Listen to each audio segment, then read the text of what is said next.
essentially, I want to talk about how to make art that contains more meaning, art and ideas that you care for. Because if you do things that you feel are important, you're gonna take more time, you're gonna be more careful with the idea.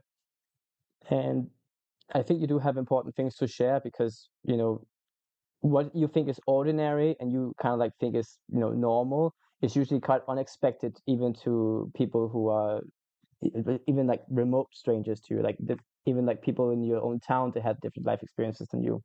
Of course, this is not necessarily like a fine art thing. It's really just like a general art principle. So I want to talk about how to paint better ideas in this talk, this lecture, and how to kind of take your ideas from like a start to finish, like how to kind of like help yourself with the ideation and pick up the things that you get for free from your artwork that is already telling you it's just lying around. The first thing is just introduction of me to the people who are unfamiliar with my work. I'll just go through some of my pieces. These are personal work. So I draw, I paint well. I like to do both, and it's very much about this like simple rendering to achieve like a colorful emotional reality that I'm out after. So even though that these things are detailed, this town, it actually ends up being treated quite abstractly at a lower level. One of the ways that I'm kind of controlling the color and the value space, I'll be showing you later during this talk. Right. The first thing that makes us stuck is that we are so concerned with whether or not we are a good artist. Like we're always dreaming about, I want to be a better artist. I want to be this great thing. I want to do all these things. And we are kind of, wait, I might have my note for this. Essentially, I would really like you to prove that you are a bad artist, because trying to prove that you are a good artist, that's kind of what's blocking you. Because no matter how good you get, you're always going to think that, oh, you should be better than you are, because you start taking the current skill and effort that you cannot put for granted. Like, I'm struggling. This isn't how a good artist should feel like. And so thinking about getting good is enough to get us started in doing the things that makes us start painting right now. The only thing that is going to make us better is practice, because the only thing that you're going to be able to paint right now is something worse than what you think you should be able to paint. So we have to kind of stop thinking about what we're eventually going to be make and start thinking about the things that we're terrified to try like right now. So we have to get over this hump, and it will pass. And then just show me the proof that you are a bad artist. Like, show me the struggle. Show me that you're actually caring enough to do something about that. And just paint badly, because some of the ideas I'll be showing in this class will basically be around this idea that you can evaluate your ideas in these like very, very small sketch phases. And when the thought comes up, oh, I should be better than this, then okay, but you're doing something about it. You're actually going to go there. You're actually going to try, and that's a terrifying thing. This belief, that we are kind of like thinking, oh, it has to be this great thing, can really kill our groove. So on a basic level, when we're dealing with images, there's kind of this thing of like, we're not really relating things together. Like the second that we have like crazy rendering, we have like the kind of like atmosphere and all these things, a lot of like the basic ideas of painting and image making, they kind of like start becoming more subtle. And if we're not aware of them, then they get in the way. They block us because we are doing something that kind of covers the mistakes. The most simple level we can think of is like just simple basic shapes with no background. And you can kind of see that already now, with depending on how I'm placing these triangles, right? They're just triangles, but because they have the same color, we kind of relate to them. Either they're kind of some kind of perspective going on now, or there's one that's like the mother of the other. So one is, if they're the same size, they still have a relationship. If I change one of their colors, now like they are two separate entities. And so if one changes size, maybe that make it feel closer to the camera. This kind of ideation of saying, okay, where's the eye going? It starts from these like simple ideas, right? If you are evaluating your sketches, you don't even have to do like a basic shape, right? Like when we started drawing in when we were just beginning, we would usually do something like this, right? We would have a little guy, and then he's like here, and you go like, oh, but he's fighting this other guy, and this guy has a knife, and you kind of like end up telling stories in this way, and it's kind of like, oh, that's kind of simple. but this is basically like the underlying structure that we end up building our paintings about. And so okay, so this guy, he comes over, he stabs him, and there's a whole bunch of blood. Again, it's like, that's not really like what I do, because I do something more advanced, right? But again, we're trying to start from this approach of like, okay, we just want to say something with bad art, and then we can layer more nice stuff on top of it and make it feel better, like make it feel good. Because rendering at any stage, because like now this guy, he's dead. Like, rendering will increase the subtlety. I'll be able to say more about how he's feeling, about like how this guy's feeling. Like, there's no emotions expressed in this face other than like basically like the spine, right? How he's adjusted towards or against. Rendering will not necessarily like increase the effect, right? We can have more subtlety, we can have more things. I'll show you. I'll come back to this point. So when we're dealing with an image, so this is a student's work, I always think about before I start giving a critique of like what is it trying to convey, but also where is power being lost internally in the image. And when I say like power is lost, it's kind of like when something in the image breaks away from the expected idea. The question you can kind of ask about anything that you're painting is, what is the expected fantasy of that? What is the expected outcome of that being in the picture, right? Like if you are doing in this case, there's these mountains and there's this big distance, like this vast landscape. And when I'm thinking the fantasy of a mountain, in this case, right, you see like how these mountains, they're basically these big triangle shapes. They're going bum bum bum. When we have these big mountains in here, when they're treated with this like very hard edge, this like basically an edge that's it makes them feel like they are closer to us. So you can think of like the expected fantasy of seeing a mountain in distance is that it has to be distant. So everything that leans away from it being in the distance, it breaks the fantasy of a mountain. And so you can kind of feel like there's a natural clash where if you just ask, like, what is the fantasy of this object? Like, what is the idea of it? And then it can kind of like reverse from there. And you don't have to like go crazy with it. So if I go in here and I go, okay, what is the expected there? It is that maybe like we have all this evidence of atmosphere everywhere, but it's not really like affecting the mountains. That is basically this flat. If I take the color across the mountains, you see, there's basically no change within them. So I'm gonna say we're gonna lose these mountains. Let's see here. That is this here. And just by erasing out and leaning into the fantasy of like, okay, they're far away, we can't really see them very clearly, and maybe I can go in, I can get like a brush that has a bit more atmosphere, like a bit more smoke, in this case a bit more of a cloud brush here, and I can kind of like lean it in, and now I can use that to create this big vista, this big distance. And so turning this layer on and off, like, it already shows how much further away this mountain now feels. Of course, you can do this more subtly as well. We can reduce it so we still have it visible. But we shouldn't be afraid to lose sight of the objects, like to have an edge be lost, if it really helps capture that idea. And the same thing happens, so that this happens both in environments where like you kind of like you're adding something that is incongruent with the actual thing that you're doing, and it also happens with characters. So in improv theater, there is this idea that we kind of like have to maintain the story, and so you can think of it like, if I'm wearing a hat, like let's imagine I'm wearing a hat, but and it's the scene requires that it's very windy, and I'm like, oh, I don't want to lose my hat. If I forget that it's windy, I'll stand straight up, right? Like if it's slick, and then the reality of that wind that we're all imagining together, it gets removed from the scene, and it can be quite disappointing because there's so much free stuff just lying around in leaning into those ideas. So by me forgetting that the wind is blowing, I might even forget about the hat. But if the wind blows away my hat, now I can have a reaction. So when it comes to this painting, there's this figure in the foreground here, this little witch, and what ends up happening is that the way that she's walking right? Like if you think about like what is the reality of like walking down a hill, right? You're kind of careful, but she's striding forward like she's on a path. So in that way, she implies that by walking like this, right, and being so sure that there's basically a path that leads here, right? That they are on here.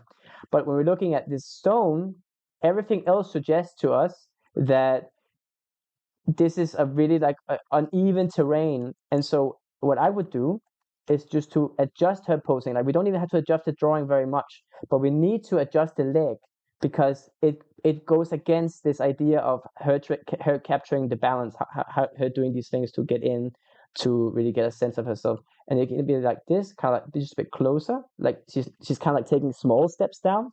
Or it can be that we really lean her in and we start like doing like actual like redrawing, and like make her either like lean in or like lean back, right? So she would lean, like, oh, I'm about to fall. This kind of thing, it happens like really frequently, that we kind of, in a moment of like just adding something in, we end up adding a detail that we then get attached to. In many cases, when I'm working on my own work, my own personal work, I prefer to remove things that are not working to avoid this like attachment issue. So let me show here. So I have a painting I'm working on. I'll show you this. It basically looks like this. I'll show you here. So this is like the environment that I was using to advertise the class. And you can kind of see here down in the bottom corner that I have this lady here now, and it's kind of like very unfinished around her. This guy does kind of cast a shadow. That's because until recently, in the process of making this painting, I had these two guys. And you can see like they're actually quite developed in forms of like the painting. They're quite like far along, and no matter what I did, they just did not feel like they belonged to that image, like either the frequency of detail or kind of like what they were implying for the story. And so I kind of kept going back and like repainting them, which is like, so there's this like saw thing, like, oh, I need to just fix this detail, and then the painting will start working. And it ends up just detracting a lot of time that it kind of got away from me. So what I did was I kind of like painted them out, just erased them, to get myself some briefing room to imagine what could be there. And in this case, I see here. In this case, what ended up happening was that I ended up adding these characters instead. So these ladies here in the middle foreground. Now I'm thinking, okay, what if they are like throwing birds? Like there's some kind of like ritual that's happening here, and they're kind of all set up for it. And now I kind of get like an opportunity to go research and like look up Mediterranean logbooks and stuff. And I can be like, oh, what kind of birds would fit into this kind of setting? And so you can kind of see that at a basic level, you don't necessarily need to know the final result, especially when it's personal work. But when you have the knowledge that something is not working, it's much better to kind of take a step back and say, okay, this is not working for sure. So I erase it for a bit, like just remove it from the image and see how the image feels without it. And if you miss that detail, then it might be the necessary key to unlock like the image's full potential. Sometimes you can arrive at the conclusion of like what the image is about very late, but it's very good to keep it in mind for when we are working on like small paintings like this, because we don't necessarily need to solve the image out completely with our stick figures, right? But we do need to have like a semblance of like what we are aiming to achieve, because this idea of like this is a disaster, this is a fight that's been concluded, he's been stabbed. Knowing this situation and what it is clearly about, like is this person sad, remorseful, was it a fight, all these things, like for instance, like if as an example, right, this is in Even the Terrible by Ipin's it's a sketch. I don't have the final painting just right in reach, but you can kind of see like this is the same idea taken to the full conclusion, right? It's this is not the final painting, but we can already tell that this was an accident. Like there's a chair that's fallen over. Like this was a fight. He's obviously not intended to strike his son to death with his cane. Having that like idea in the back of your mind, like, okay, that's what it's about. It's not necessarily about saying this will make your paintings better.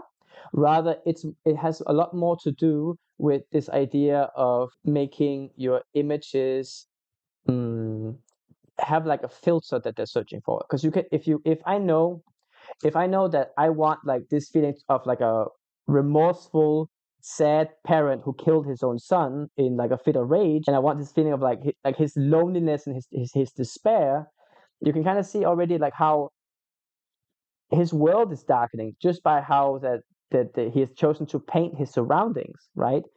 So when we get to that point, now we, instead of saying is this hand painted better or is this fingers painted better, it's more like, is this, are we feeling more or less sad for him? Is he less or more angry? Is it like, and if you can't just ask these emotional questions, because kind of looking for emotional qualities in like your images, that can be super meaningful for just like figuring out like if this idea is right or not. Because usually when you have like a good idea, the painting is kind of easy because you're just following along. You're just following this along, and you can totally solve it here at this stage.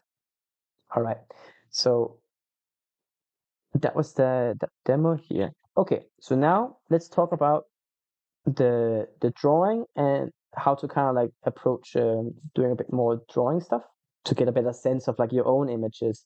So one thing is falling into fantasy, and the next thing is like, okay, when we're drawing characters, we need them to be able to act, and we need them to feel solid, because again, uh, every single action that they take, this is kind of like a basic construction by a man named John Watkins, and this is the final result. Let's see here. So, and this is like the construction overlaid. What we're trying to solve at the earliest point in the drawing is kind of like figuring out like where things are. Again, like we want to arrive at a point in our drawings where we are able to evaluate like how will this feel, how will this engage with ourselves. So hang on. So in a case like this, even though that this is greatly simplified and there's not much like necessarily like going on, we can already tell kind of like if this will work just from this. And it's very important to have this like quick revelation, basically saying, oh, I think this will work, and then you just can go for it, rather than like, you know, you have to go very far in with the drawing in order to actually see what's going on.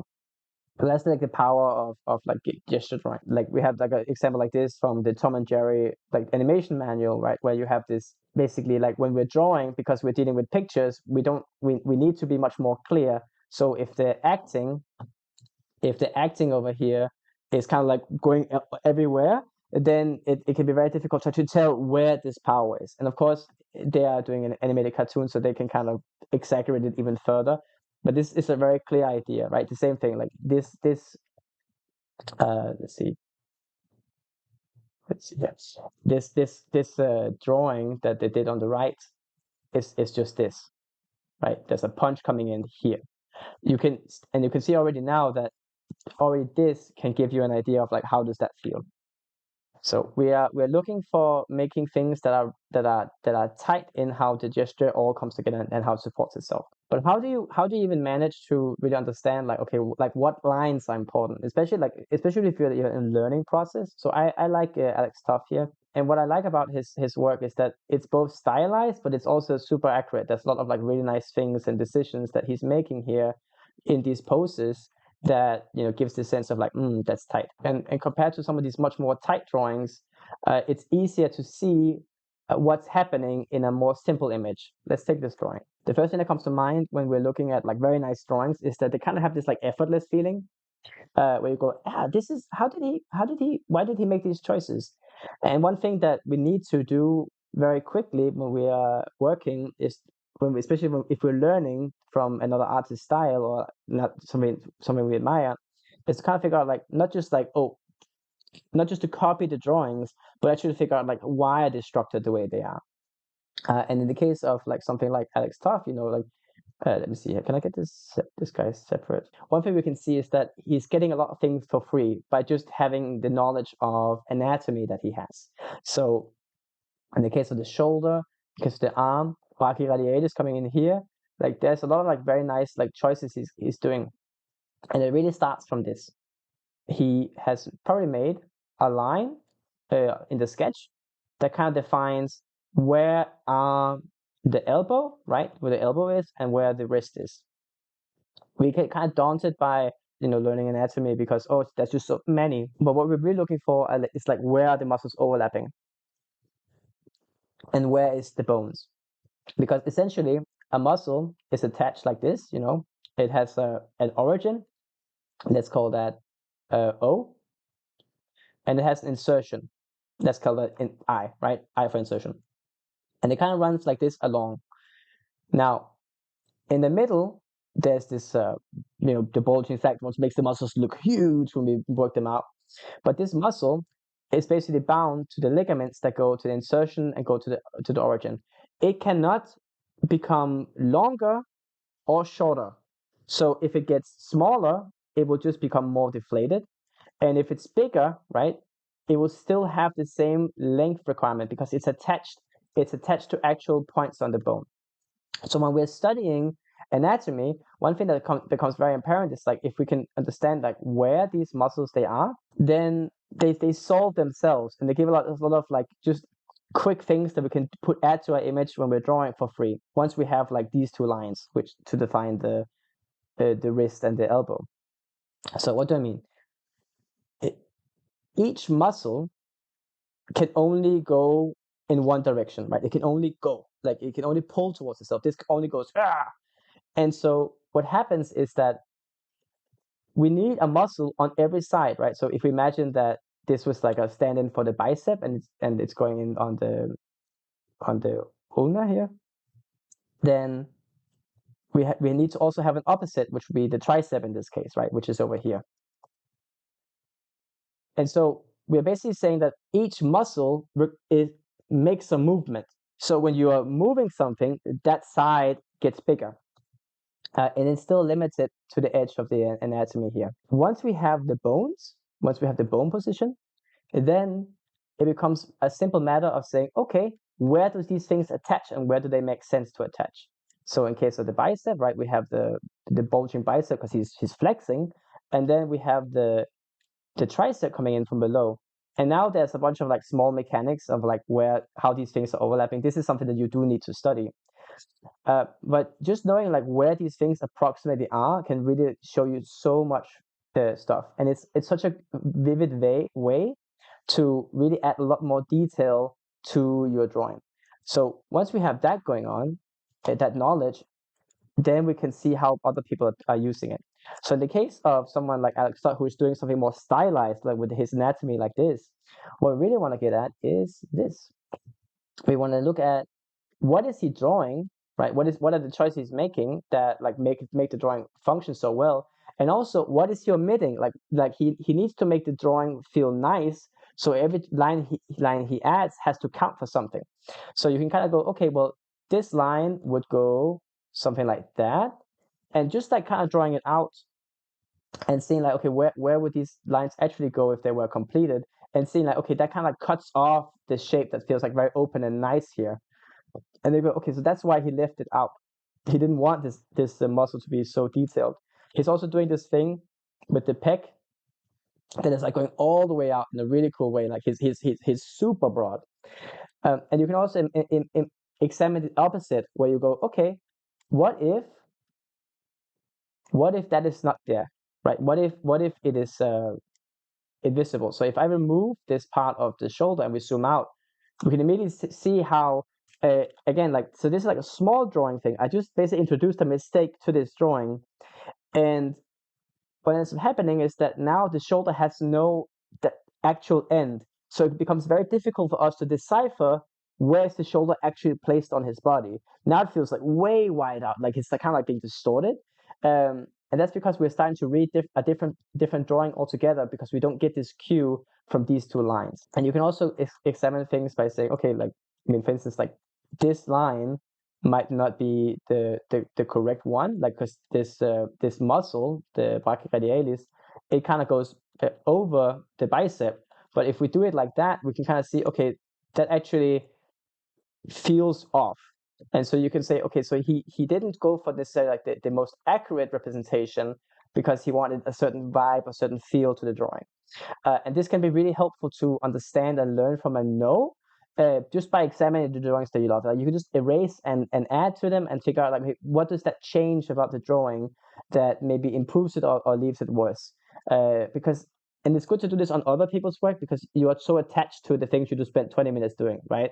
Because again, we attach this idea that, oh, I'm a good artist, but no one look. But if you can look at other people's work and you get the sense of like, oh, this feels right, this feels good, then you immediately get into a sense of like, you develop the sense again for basically making your images feel better. And so once you do this for a while, where you go, okay, how does these things work and how do they not work? Then you can start actively thinking about it in your own work, and you can kind of like get this sense of like, oh, here's a good opportunity to use that. And it will not be something that you will be actively thinking about. It will rather be something where you will just have like this intuition, and you'll be like, oh, I don't know how I did that, why I did that. It'll just be like some obvious thing. So when we're drawing, again, like we can also change the position of things to like examine them. So in case like here, if he had his arm more forward, it's the same thing. Like it would, now this line wouldn't feel appropriate, but it is appropriate because he has it behind his back, right? The line feels good there. So that's a little thing about the drawing aspect of it. Like we need like to do solid drawings, and they kind of need to be bound by the bones, because once someone lifts their arm, right? So if I'm drawing a little guy, and the way you lift your arm uh, can mean a lot of things. But if you cannot draw necessarily like where these things they belong, then you cannot really show the intention. Like and it will leak out of your painting. Even if you have a really good idea, then some of the force will be lost. But sometimes you don't even need it because the idea is so good it carries it. All right. So that's a bit about drawing. Does anyone have any questions so far? You can just write in the comments. Like, is there any questions? I'll just take a second. Now, for the same thing applies also to painting.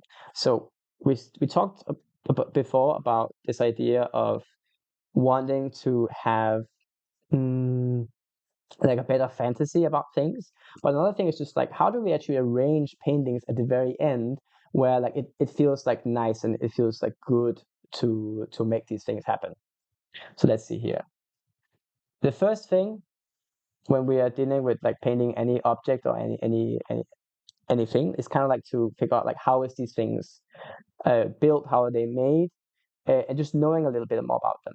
Hang on, just like a question: are people more like interested in like illustration, or is it people interested in like design work? Is it like a 50-50, or like what do people feel like? Because I can go in either way from here. I can also do both probably. I have time. All right. Okay, so we're gonna go on a bit of both. So for illustration work, let's put a pin in that, and I'll start with this. I'll do like a short bit on design. So when we are dealing with design, one thing that we kind of end up thinking is like, oh, but I'm looking at design drawings, and that becomes kind of recent. What I'm really talking about, like with like looking at how things are designed, is basically figuring out like how are they built. And in the case of something like this, so you see here, this is one of, I think it's Pugin. And these drawings are obviously like much more immaculate, much more accurate than anything that we would be doing today. And that's why they're a good resource to learn from. Like these people were paid so much more than we can ever imagine. Like it's crazy what the sums of money that these architects went for. And they really had to draw super well to make these things happen. We can kind of look at how they're dividing the space and how they're kind of like figuring out their symmetries. So I actually went to a museum the other day, and I found some very nice design drawings just on display. I didn't expect that. But you can kind of see how when we are designing objects, what we're not necessarily interested in drawing the whole thing. Even back then, like they didn't want to take this time to say, oh, I'm gonna draw everything because that's what they need. They needed one piece to show the emergent pattern, and then they would just leave it as an exercise for the people who would be looking at it to like imagine this. So this is like for a cabinet, I believe. So like a really nice cabinet that you can have all your cool clothes or like all your good books, and you can kind of see how like as it goes along, of course it's like immaculately drawn, right? This one is taken quite far, but you can kind of see this ideation saying, okay, well, I only need to show one fourth. And the same thing goes in this image. So this is like a sketch for a pattern. You see how like it's like one piece is drawn out well, and then it's meant to be copy pasted. And this is like a really important trick to pattern recognition, patterns in general. This book is called Grammar of Ornament. You should find this in the archive.org. Don't look it up now, but just like look it up later. And it's basically like a little Bible of patterns. And what I mean by this is that basically this guy, he spent his whole life looking at like how things are done, and he came back and he was like, the taste here in this country is shit. And then he made this book to help people be informed so that they wouldn't combine patterns from different cultures in their designs. And this book is like 100 years old. It's crazy. It's really, really like nothing has been made since that is even close to how beautiful this book is. If you ever get a chance to see it in person, especially the original prints are just incredible. So what happens here is that you can kind of see that we're making a tile, right? We're making one object that tiles. So in the case of these patterns, you see like they look complex, but when you look at them individually, like the shapes are actually super simple. They take no time to do, and you can actually do them in many different ways. Like in Photoshop, if I go here, like I say, I want to have a square, and hang on, let me put this to black. The emergent pattern that arises from something like this is not necessarily that complex, but once it starts tiling, immediately then, get here, copy this down. Yep. Once it starts tiling, suddenly like you get this like added effect. So if you are designing an object and you're like having to do a pattern of any part of it, it can be windows, it can be doors on a building, all these things. I'll show you a quick example if I have time. But basically, we are looking for not necessarily like the whole pattern as itself, right? Because honestly, it's like if you told me to draw this in perspective, like I'm just like, shoot me, that's so complicated, right? Because I'm like, oh my god, look, wow, this just like this is not something you want to do, right? They did it by hand back then, but we have digital tools. So we're not kind of like by using this idea of saying, okay, I'm gonna do it first in the 2D plane. Again, from the simplest elements, we start from there. Then we can easily break out and make things that are emergently much more complicated than what we would imagine them to start out. Like it's actually difficult to imagine how patterns they end up looking at scale. And so this system of just saying, okay, I start from one point and then I expand is much more efficient, and you can do a lot more cool work with it. I use this is something I really love to work with. So again, like here we have these amazing drawings. What's important about like looking at this design drawings from like people who actually made things for real is that they are much more explanatory than a lot of the things that we would show to, for instance, like a 3D artist. Like you can immediately tell everything that's going on just from this image, and this is both easy and difficult to do. It's much easier than trying to do this in perspective. But once you have made your decision making about like how this object it looks, now suddenly it becomes much more easy to then draw this in perspective because you're already like you're not trying to solve the design and the perspective at the same time. And because I see that a ton in like in a lot of like even junior or like mid-level or high-level artists, they kind of do both at the same time. And when that's happening is that it kind of weakens both. It makes the illustration a bit weaker and it makes the design a bit weaker. But if we design it out, like if imagine like I did this table and then I brought it into perspective and I did all these things to it. This is a remnant. This process leaves a remnant that I can then give to my team if I'm working with a 3D artist. I can then give them this 2D layout that I already did of my building, my house, my tables, my barn door, whatever, and they can just use it directly. So it's kind of like it makes it easier for you to do your job because you can just think about what you're trying to build in the image faster, and it makes it easier for everyone else to pick up after you. So there's a bit about research for design. So let's for instance look at something more complex like a building. Again, at the outset, these things they look incredibly complex because they are. But if you look at them individually, like this architect, he only did one drawing per item, right? Like this, all of these are emergent patterns from one drawing. And this is like it's a really important thing to keep in mind. Things are mirrored, things are done, like they're meant to be produced by people, even if they look crazy and complex. Again, like this is the same ideas and just done in like five or six ways. This tile, right? Like if you want to paint this, it would be much easier just to make a brush that kind of like gets this idea across and then put it into shape afterwards, or like just as you want. Than it would be to try to do this by hand in perspective. So when it comes to researching these things, it's also a matter of like you need to know about what things are called, right? Because it's sometimes it's easy because like a building has a facade that's like the front of it, but sometimes you want to know something very specific. So columns comparison. Let's see here. What we're looking for are pictures that explain stuff. So guess here. Wait. You see here, because also like websites that have correct information, they usually have more good information. So like if I imagine if I'm browsing for something, maybe there will be something else about this. Okay, so this is like basically a book about Acropolis, And you can already see, all right, just by looking around, I can even find more cool reference just by finding the correct place. So how do you find the good reference? It really starts by going not to your visual library of like, oh, how does every single tooth on an orca look like? You need to go to the actual library. You need to go to the kids section, not the adult section, and you need to just get explainer books. Books about like all about Vikings. This is how the Egyptians lived. This is how this architect he did his fun stuff. What happens then is that someone had to like do the research for you, and they had to translate it down. And in this case, we can kind of go, okay, so this picture is actually in German. I just realized, but it kind of says, okay, so this is like it says this is the capital, so this is the top of the column of of a temple in Athens for Eleusis. Okay, great. Now I know of a location that has these things, and I can start looking these up, right? So I can go, okay, Korean in column Athens, and now I can start like doing like more in-depth research. By getting like a kid's book, you get access to all the important words that are like used to describe these things by the actual professionals. And then if you get more interested in the topic, then you go to the adult section, and now you have a hobby like learning about architecture like me, because we have to design for stuff we don't know about all the time, but we still need to be able to accurately get reference, and we can't just go on Pinterest. We can't go on like an average Google search and just search like ancient city. We need to have like specific words and phrases. But also like it just helps you understand what's important about this. Like if you go and look about like something about like a car, right? You go like, okay, it needs an engine. Okay, if you didn't know that, that's really good to know. Like, there's a lot of elements you get there. So we're looking for design stuff. That's really good to just like do some simple research and figure out like what are the emergent patterns that come from forward from that.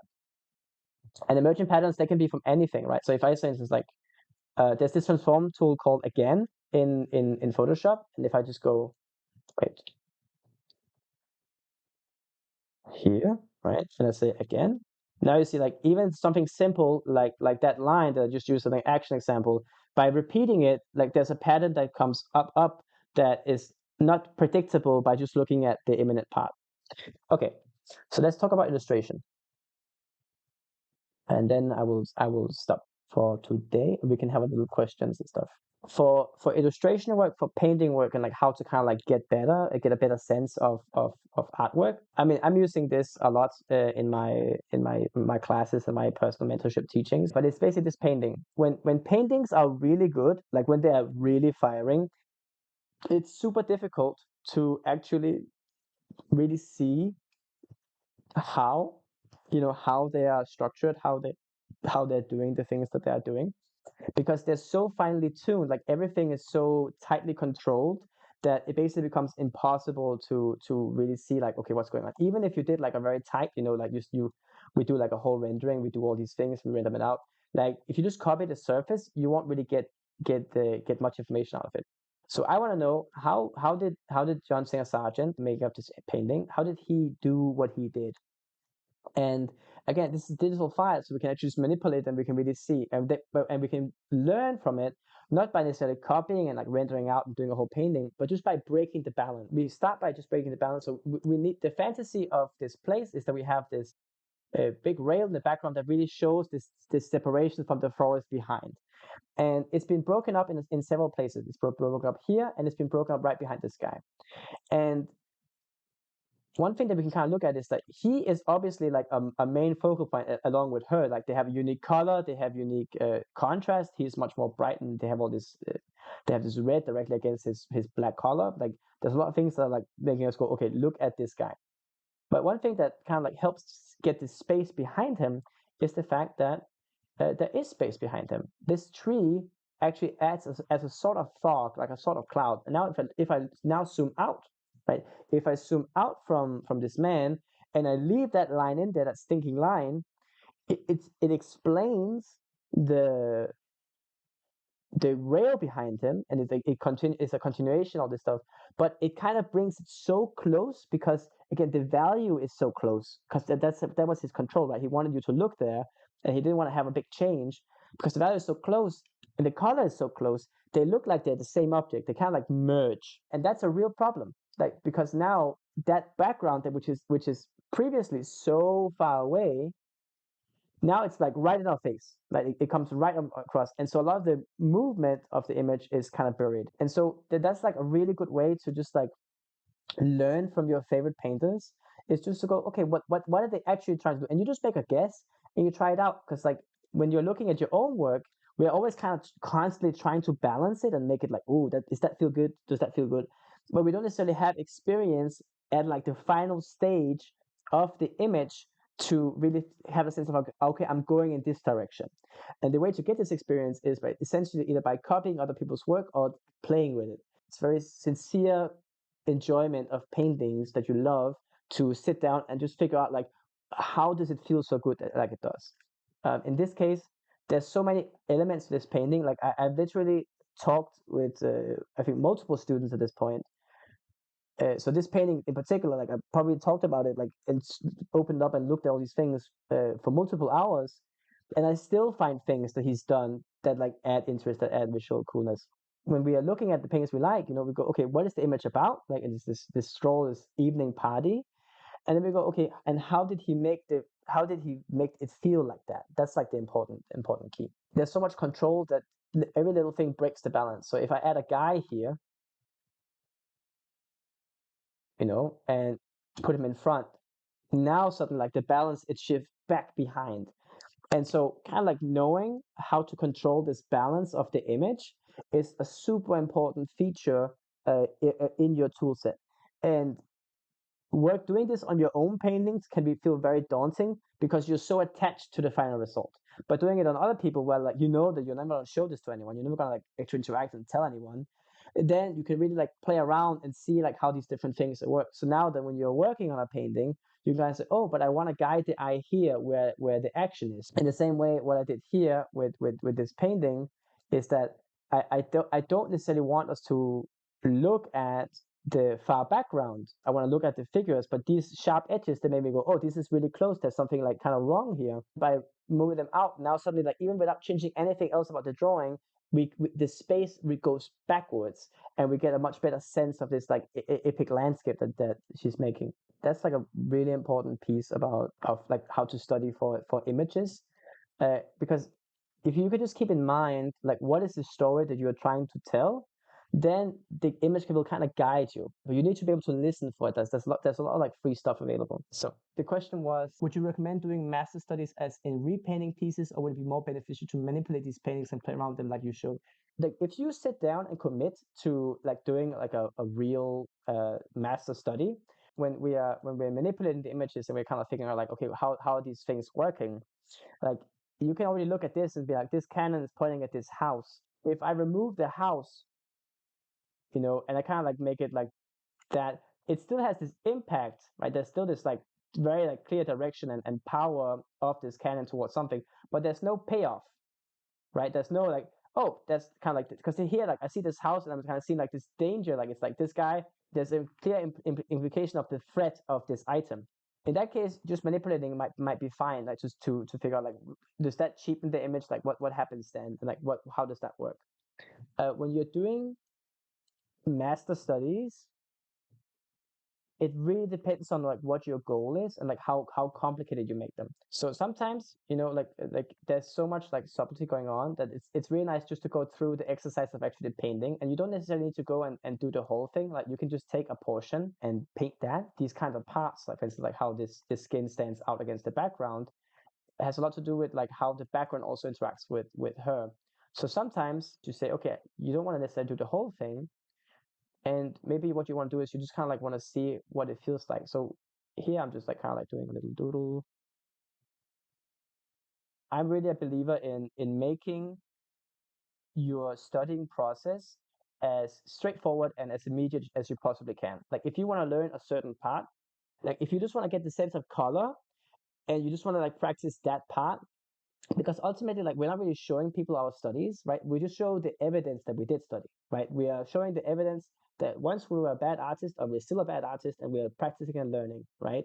We want to get to a point where these things they come together quickly, and sometimes that means that we have to like skip ahead. Like say for instance, like I have these photos of like a night, and I want to get through and like I want to paint this reflectivity. I want to study the reflective light. I don't need to also draw the night helmet, right? I just need to get like the point where I can start like work on the reflectivity. So I might just trace that to skip ahead a step. But in going through the process of like recreating a master study, like if spending like a day on that is like totally worth your while. It's always worth your while because you get this chance to be with it. So that was like the that was the extent of my preparations for this class. I'm gonna stop here and then we will have some time for some questions. So before we go into that, I'm going to present that I am still having spots open for my mentorship in March and April. So if anyone is interested in having like a deep one-on-one with me, then you can feel free to contact me either on Instagram or on my email. And if you're interested in the online class, which I'm doing every Wednesday in March at this hour, 5th, 12th, 19th, and 26th, and you can combine these two offers if you want to have one-on-one mentorship with me and also do the online class for 500 euros. And of course, if you miss that, then the online class is 200 euros. I love painting. I really, really love when paintings are like firing on all cylinders, that they're really like going crazy. And I really wish to help you make images that you love. So I'm going to be releasing some free stuff. But if you want like my help, this is what I can offer. Thank you all. And that was it for this evening. Now we can move into some questions. Thank you. Thank you. It was pretty amazing. I already watched the previous class you made, and it was very insightful. So, yeah. Nice. Awesome. Do you have any questions? I have like 10 minutes set aside for like Q&A. Mm, I don't really have any questions. I think you were very clear. I think it's more about doing my own paintings, and you know, maybe if I struggle with something, I will come up with questions, but it's not really like any question about anything you said in particular. Okay, great. Yeah, exactly, Colleen. Yeah, yeah. It's really like because Colleen mentions that this idea of like going up to kids' books for reference. I can just show you. So I found this book later, and I've just been so flabbergasted from it. I have not finished reading this book yet. I'll tell you this: it is like like 900 pages. It's called A Global History of Architecture. If you're interested in culture, like of any kind, this book basically goes through like the majority of all cultures that were big enough to make architecture monuments, and it kind of has this beautiful thing where it has the example of the building with all the relevant names. You need to look more about it, right? So you have this, this is the Pantheon. It has the top view, side view, and you can kind of like make nice proportional ideas from like how this is. So this one, it shows clearly how the Pantheon's dome was based around like a perfect sphere. And you also see in many cases the drawings that showcase the cultural site that this thing was placed on. Like I cannot read this book for like more than 5 or 6 pages before I'm like, oh, I had to do something now. I had to go draw something now. It's super important to find the opportunities for your own self-indulgence, your own enjoyment when it comes to painting and when it comes to drawing, because that's the whole point, right? When we are making paintings and we are doing drawings and stuff, like we get this amazing excuse. Yeah, I'm here like drawing a mouse, and I'm like, this mouse doesn't really feel like a mouse. Hmm, it feels more like a horse. I wonder what mice feel like. Like, and then I can go and learn about mice, and I get this opportunity to just like research and do all these things. Like, you get this carte blanche card to basically learn and study every single thing about the world.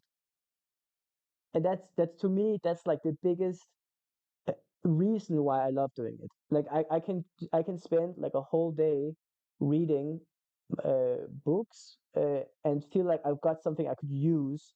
And because I developed my theater of my mind, I can just look at like words on a page, and I can just imagine all these wonderful things. When you hang out with your friends, your other painters friends, like you go like, what are you into? And they're like, oh, I like this and that, and you can really see it that they like things. Like it's important not just to say, okay, I'm drawing and I only want to draw and I want to do better drawing. Like you are drawing because you want to get closer to the world, right? It gives you this chance to sit and observe and draw absurd mice in front of strangers on the internet. ah! That's like, I mean, like I feel like that's really like the core of like what I want to give. So there was a question. One that's question: how do I go about finding older architecture books or book scans? Okay, what you can do, for instance, like I want to learn about interior design. I go on archive.org because they have available PDFs. You can find a lot of websites that have like summaries. You can download these books. Some of the books you can download. Other things you kind of like need to borrow. All right. So, and you kind of end up in a situation where you get this collection of curated images that are related to one topic. So again, like not something that's necessarily online and available like easily, but then you kind of get this collection of images that all have the same theme and also have a lot of like storytelling in them. It gives you more context. Again, like you don't want images that don't have a context, because then you cannot find more about them. Let me just find something else. Like I love collecting like books. So I download them and I make them into images so I can view them like this. It's much faster. So this is a book about interior design in Morocco, I think. And you see, like, it's just like, oh, look, it's the vibe. This is the vibe of Morocco. So if I'm looking for like the reference of like how do I do an interior here, then I can get like the Moroccan vibe. I can get like these like simple beds and like the simple interiors, and also how like there's like this kind of some of them are very maximalist and others are not. And again, like this kind of stuff, they look so overwhelming. But once we break it down into like individual parts, it's like, oh, one item, just repeated. So it becomes this thing of like taking it in.